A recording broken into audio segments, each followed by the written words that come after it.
Hi, this is Chris with the Freebirds, and I just want to take a few minutes and talk to you now that we've got the bus roof lifted up in the air. I want to tell you what I did, how I got it up there, and kind of what the process was. So, there's quite a bit of weight. If if doing the math on it, I came up with somewhere between 700 and 900 pounds just with the roof, and that's with all of the ceiling panels and insulation out on the inside.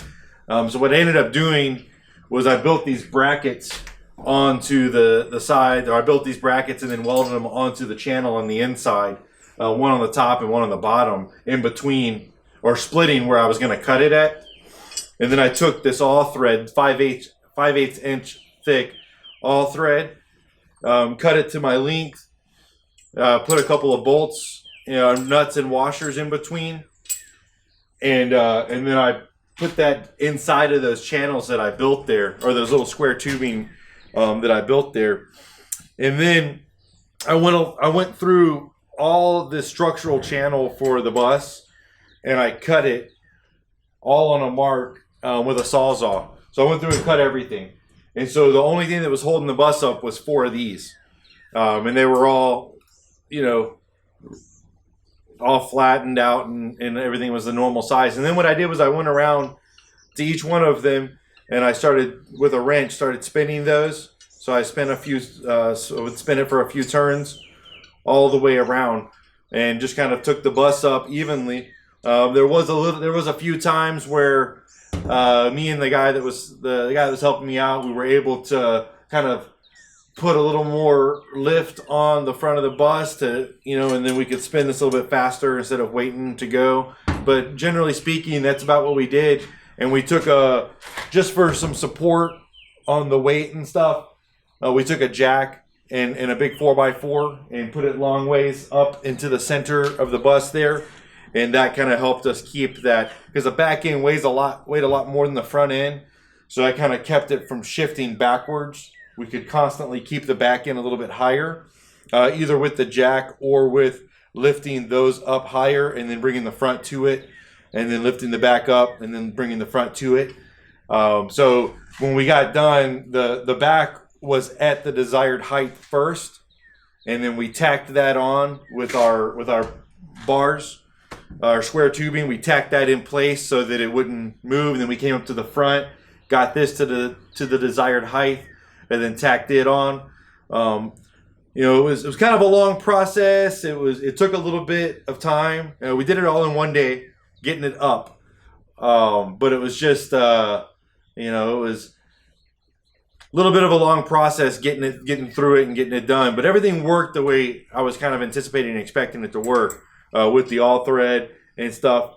But it just, be ready for it to take some time and adjust to the process a little bit. So what I ended up doing was I raised the bus 38 inches from the original height. So from where I cut it, there's 38 inches in between. And that puts me at a total of 12 foot 4 inches external height. I don't plan on putting anything on top at this time. No air conditioners, nothing like that. There might be a couple of exhaust vents and stuff, but so far as the big air conditioning units and things like that, they're not going up there. So I've got plenty of room. And in the event that I did decide to go that route, I've still got 6 to 9 inches that I could put something up there and still be within clearance standards. But I don't plan on putting anything up there. I'm actually 38 inches gives me a little over 9 foot height inside. So in the main room here, there's we'll be able to have a kind of like a vaulted 9 foot ceiling up. We have plenty of room for cabinetry on the side. In the middle and in the back, there's going to be some lofting with beds and bedrooms and stuff, so that it can go kind of up and we can fit all 7 of us in here comfortably. That's the whole reason why we did cut it and lift it, and that's why we lifted it so high, was to be able to accommodate. I didn't want to cram 5 kids in one little space together, so I can give the girls their own little loft room and the boys their own little space, and then my wife and I can have our own little place in the back too. So that's it, 38 inches, total of 12 foot, 4 inches on the external, a little over 9, right at 9 foot on the inside. All right, so we finally finished up the videos on lifting the roof. We went over part 1, which was making the bracket system to lift the roof. We went over part 2, which was cutting and getting prepared to actually raise it. And then we just submitted part 3 to YouTube, and we just posted that out there. And then we just posted part 3 of actually raising the roof. So looking back at things and what I know now versus what I knew when I first started the project, there's probably a few things I would have done a little bit different. Nothing major, nothing that is going to cause any issues or problems. But basically what it did was just prolong some of the steps a little bit longer, or made it a little more complicated as we went along. And I just wanted to take a minute to cover some of those with you now. So if you do decide to do something similar to what we did, you kind of got some knowledge we didn't have from the beginning. So number 1, when I cut the bus, I'm not upset with how I cut and how it looks, finished project. But the only thing is I didn't leave myself enough space on the top. I probably would have cut a little bit lower down, probably about halfway through the window instead of at the top of the window, just to give myself more room to weld the bar and make a longer bar up top, because I was kind of limited with about 3 to 4 inches at the tops because of the outside skin where it covered going up in the bar. I couldn't just get to it to weld it deeper in. So that's one thing I would change. Give myself a longer channel at the top, cutting that there. Everything else worked out fine on the side walls on both sides, and it came together exactly how I was thinking and planning. The bracket system for lifting the roof. Whenever I did the bracket system for lifting the roof, if I had been going up 1 or 2 feet, or 12 to 24 inches or so, I think it would have worked out perfect. The problem I had with it though is lifting up at 38 inches, by the time I got past that 2 foot threshold, the all thread bars that I was using were really getting flimsy at that point in time as we were extending to the outer thresholds of the bars to get our max limit. I mean, on some of the brackets, I had like half an inch to spare before I just completely lost it. Also with that, it was working really well with the system, loosening the bolts up the all thread to lift the roof and keeping it consistent. But it was working a little slow. So as you can see in our last video, James, the guy that was helping me out, he was actually the welder, but volunteered to help out with the actual lifting process so we could get to the point where he could weld some stuff. He just ended up getting in different strategic locations and lifting the bus roof up. And then I could spin the nuts a little bit faster to get it secured into place, and we just kind of went around and did that. Another thing to note on lifting the roof, I wasn't anticipating, again, you can see in the video, we got up a little bit, and then I started putting a jack in the back with some 4x4s to support it. When I went up, the back part of the bus is heavier than the front part of the bus because it's got more structural components back there, where this was I just cut it off. So as I went up, even though I went up evenly, it was leaning kind of to the back because of that weight difference. So putting the jack back there helped compensate and help keep it level as I went up instead of leaning those bars, which actually helped with the all thread as we went along. So those are some things that I probably should have thought about, didn't, and probably would compensate a little bit differently for those aspects if I did it again. And then so let's talk about cutting the back of the bus. I didn't want to mess with the door or any of the window structures. That's why I went above the door there. I wanted to keep all that exactly the same.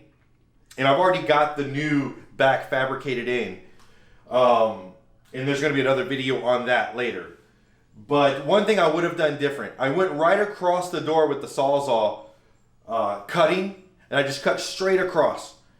And looking back on it now, like 1.5 inches below where I cut is actually the rivets that held the back metal panel on. I probably wouldn't have cut that. I probably would have just drilled out the rivets and then cut the metal structure, so when I lifted the bus, the outside panel itself would have just separated from the bus where I removed the rivets at. That would have made it easier to tie in the top part of the roof later. I actually ended up having to you know, it took me a little bit extra time to get that sealed and figure out how I was going to do it, because I didn't leave that extra space there, and I was dealing with a wobbly cut from the Sawzall. I finally got it closed in. I think it looks really good. I'm happy with what worked, but it would have saved some time and a little bit of heartache had I just separated those rivets and allowed it to pull up. On that note, the front of the bus. When I originally cut, I was not planning on doing anything with the portion of bus roof directly above the driver's area, so the cab front. I didn't plan on doing anything with it. I was just going to lift the back part of the bus up, and I was going to do like you see everybody else do, build a direct structure from low to high, close it in, and move on. After I got the bus up in the air and started closing things in, I started realizing that there's just a lot of wasted space above the cab if I don't do something with that. We've already got the roof raised. We've already got all this potential with it. So what I decided to do was create and fabricate a loft, like you would see above a Class C cab over loft. Fabricate one of those on the front side of the bus, which is now going to be my son's room. So instead of cutting and lifting that roof, which I wouldn't do anyway, because there's a lot of structural components in that part of the bus that makes it really complicated and difficult. So I wouldn't go back and recut that. But what I would have done different, instead of cutting the bus right through the roof, again, I would have taken the front part of the bus off with the rivets, which is what I ended up doing anyway. And I built the loft, and you'll see it in a different video, but I built the loft right over the bus channels, but I just removed all the original skin. So I took out all the rivets, took the skin off, including the front cap where the lights are, and then fabricated this whole platform on top of it, which looks amazing. But again, what I would have done different is I wouldn't have cut the roof there. I would have just removed the rivets, and as I lifted the roof, I would have just let that skin lift up with it. Because then all I'd have to do is just build the frame and then attach the skin back down naturally. But now I'm dealing with trying to fabricate and get that skin to get the curvature and match in with the original roof. So when we started the bus project, I really wanted to do everything ourselves just as a family, but I ended up with a little bit of an issue. I had never welded before in my life, didn't know anything about welding, had no clue what was going on. I certainly didn't want the bus to fall apart while we were driving down the road. So you can see in the video that we just put out, James was helping me with the initial welding. As we went up, he helped get these bars, the one by one bars, into place to keep the roof so that it was holding itself up. So that was a lot of help there. And then you'll see in another video later on that we have coming up, another buddy of mine, Corey, was helping out with some welding. Once we got the bus lifted and we got that to the point where I didn't need any help, we were able to start working on the metal and things, and I started practicing and learning how to weld myself. I wish I had gone back and done it sooner so that I could have done the welding myself, but I'm kind of glad I did it the way I did it, to see somebody up close and personal doing what they did.